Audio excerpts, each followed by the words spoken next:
Assalamualaikum warahmatullahi wabarakatuh. Sampurasun Baraya Priangan TV. Kembali lagi bersama saya Rifdah Zudia di program Ulas Berita Harian Umum Kabar Priangan edisi Rabu 19 Maret 2025.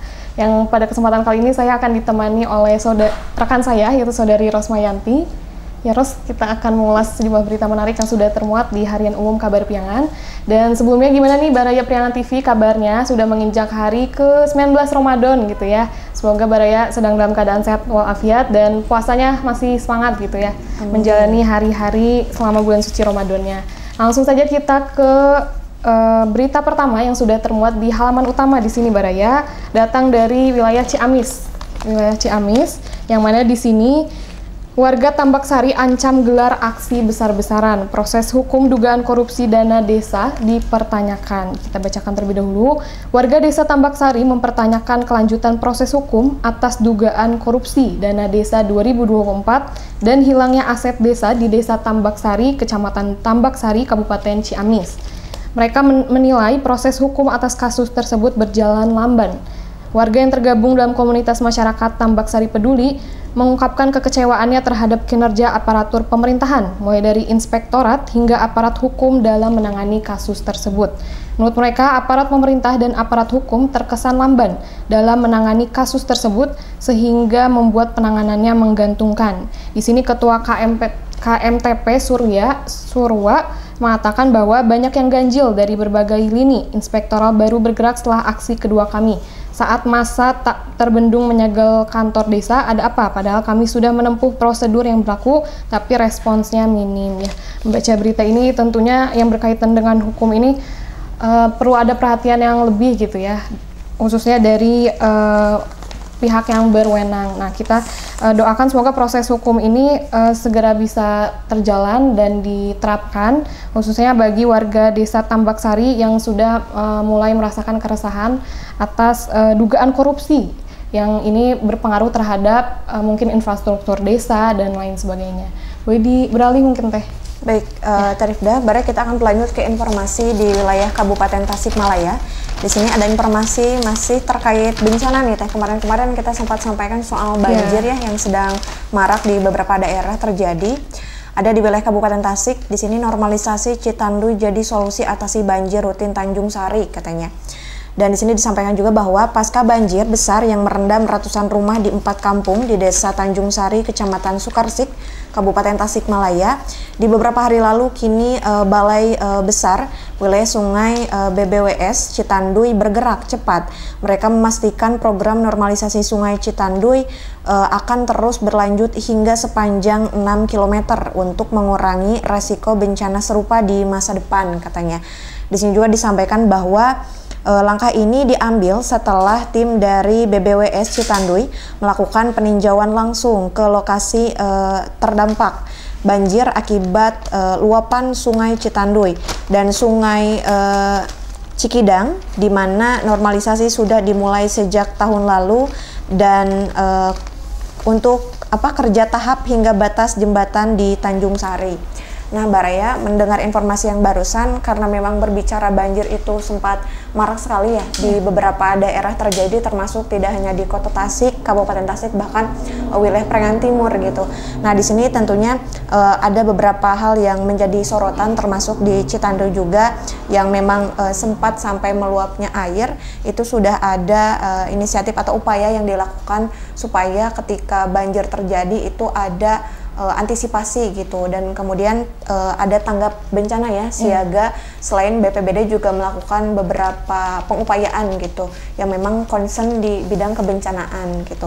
Nah, semoga dalam hal ini kita doakan tidak hanya di wilayah Kabupaten Tasik ya Tarifdah, tapi di juga beberapa wilayah lainnya itu terkait permasalahan banjir kita bisa bersama-sama mengantisipasi supaya tidak ada lagi istilahnya dampak yang terlalu besar gitu. Karena dari informasi kemarin juga kan sampai bangunan yang rusak, kerugian, apalagi di jalanan ketika Baraya melakukan perjalanan jauh sampai pohon-pohon pada tumbang gitu.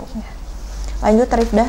Oke, lanjut Baraya ini ke wilayah Garut, yang mana di sini Polres Garut gelar sholat gaib dan doa bersama untuk anggota Polri yang gugur di Waikanan, Lampung. Tragedi penembakan yang menewaskan 3 anggota kepolisian saat melaksanakan tugas penggerebekan di Kabupaten Waikanan, Lampung mengundang keprihatinan mendalam dari jajaran Polres Garut. Sebagai bentuk solidaritas dan doa bersama, Polres Garut menggelar acara sholat gaib di Masjid Nurul Hakim yang terletak di Kompleks Mapolres Garut. Kegiatan yang dihadiri oleh seluruh anggota kepolisian Garut serta sejumlah masyarakat menjadi ajang untuk mendoakan ketiga anggota polisi yang gugur dalam tugasnya. Mereka adalah korban penembakan yang terjadi saat petugas melakukan penggerebekan di sebuah lokasi judi sabung ayam di Waikanan, Lampung. Di sini Muhammad Fajar Gemilang selaku Kapolres Garut menyampaikan rasa duka yang mendalam atas tragedi yang menimpa rekan-rekannya di Waikanan.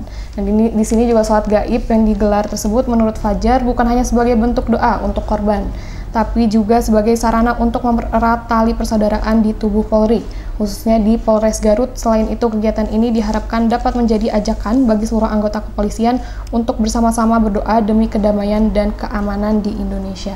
Yang membaca berita ini kita turut berduka cita ya tentunya, karena yang seperti kita ketahui bahwa anggota Polri ini yang 3 yang wafat ini sedang bertugas. Kita doakan semoga wafat ini sebagai bentuk jihad ya Teh, karena sedang melaksanakan tugasnya sebagai anggota kepolisian gitu. Mungkin boleh Teh berlanjut. Baik, kita akan lanjut di informasi daerah Ciamis. Nah, ini karena memang sudah mulai masuk ke pertengahan bulan Ramadan ya, tentunya selalu ada informasi tentang arus mudik nih, jalur mudik ya. Di Ciamis ini saya mendapatkan informasi tentang jelang Lebaran 1446 Hijriah, waspadai sejumlah jalur mudik dan arus balik katanya Baraya.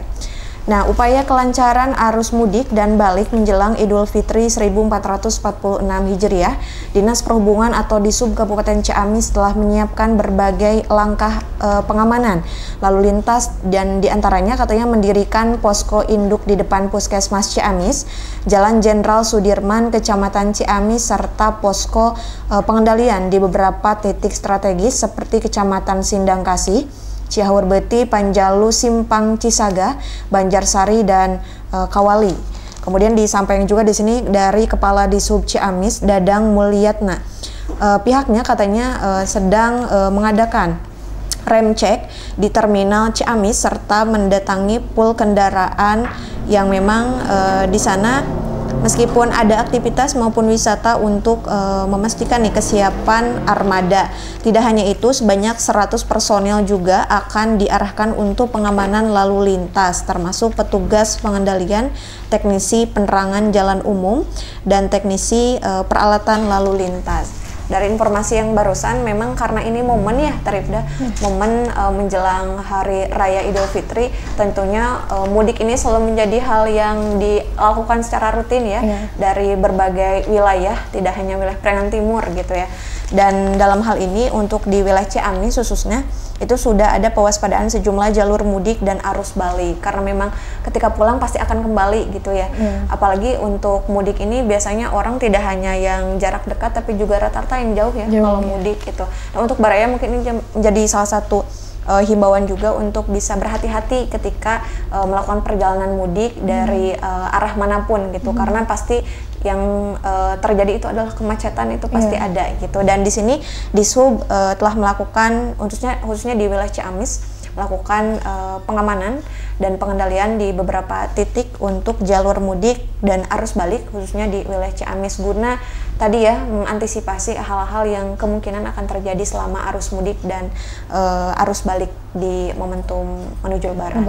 Ya, baik, lanjut Tarifda. Mungkin yang jadi berita penutup nih Teh sekarang, boleh ya? Datang dari wilayah kota Tasikmalaya nih Mbak Daya, yang mana seperti kita ketahui sebelumnya bahwa program MBG ini memang sudah terrealisasikan ya Teh. Nah, cuman di momen Ramadan kali ini ada yang spesial karena Bapak Wali Kota Tasikmalaya yang mana baru menjabat ya Teh, ini turun langsung untuk membagikan MBG, yang mana itu adalah menu makan bergizi gratis. Dan ternyata yang berbedanya dari sebelumnya itu ternyata ini makanannya ini berupa makanan kering, bukan makanan basah, karena yang sebelumnya kita ketahui bahwa MBG ini berupa makanan basah gitu ya. Nah, di sini kita bacakan terlebih dahulu. Pemerintah Kota Tasikmalaya kembali melakukan uji coba kegiatan pemberian makanan bergizi gratis kepada siswa SMP Negeri 12 Tasikmalaya, Jalan Perintis Kemerdekaan, Kelurahan Kersamana, Kecamatan Kawalu, Kota Tasikmalaya. Di sini pemberian MBG di sekolah tersebut dilakukan langsung oleh Wakil Wali Kota Tasikmalaya Diki Chandra, didampingi Camat Kecamatan Kawalu Ling Sugirman, serta unsur Muspida Kecamatan Kawalu Kota Tasikmalaya. Nah, karena dilaksanakan di bulan Ramadan ujar Diki, konsep pemberian MBG kali ini berbeda dengan pelaksanaan pemberian MBG sebelumnya, di mana makanan yang diberikan tidak dalam bentuk makanan basah.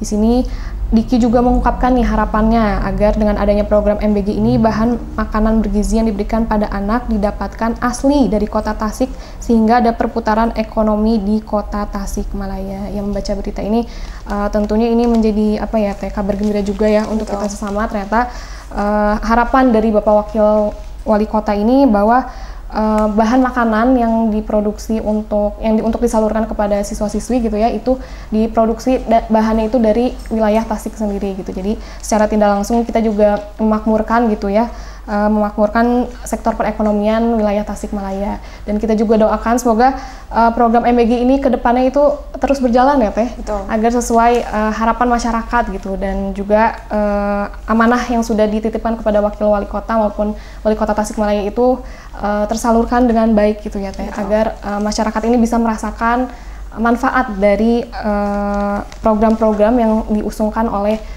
pejabat baru kita kali ini ya. Mungkin sekian Teh. Ya. Udah ya ulas berita kita Tapi kali ini. Gimana? Boleh kita ingatkan ke Barean nih terkait Iya. event ya, event. menyambut HUT Kabar Priangan ke-26 Oh iya, ya. iya. Di episode sebelumnya kita pernah bahas ya, Iya. terkait event itu. Nah Baraya, karena kita sudah memasuki hampir setengah ya dari bulan suci Ramadan. Iya. Untuk Baraya yang mau mengikuti event menjelang hari ulang tahun Kabar Priangan ke-26, itu bisa langsung mengecek di YouTube Priangan TV terkait tutorial nih untuk mengikuti event lomba tersebut, karena ada 2 lomba ya Teh.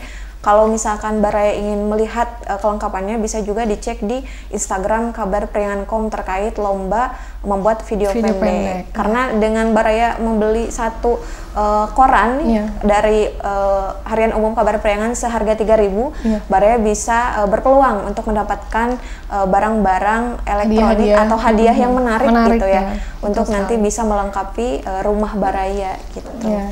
Dan seperti biasa nih Baraya iklan ya Teh. Kita ini menyediakan jasa iklan gitu. Jadi Baraya yang ingin mengiklankan produknya UMKM maupun lokal seperti yang ada di belakang kita ya Teh, ini salah satu produk UMKM lokal yang kita iklankan, itu bisa langsung menghubungi tim marketing di media sosial Priangan TV atau Kabar Priangan.com ya Teh. Betul. Nah itu jadi dan juga Baraya yang membutuhkan jasa live streaming ataupun misalkan Baraya memiliki concern atau topik yang sekiranya ini perlu dibahas nih karena sedang ramai-ramainya, itu bisa mendaftarkan di podcast Priangan TV ya Teh. Betul. Ya mungkin sekian Baraya Priangan TV, sampai berjumpa di episode berikutnya. Mohon maaf atas segala salah dan kekurangan. Saya Rifda Zudia pamit undur diri. Saya Rosmanti pamit undur diri. Wassalamualaikum warahmatullahi wabarakatuh.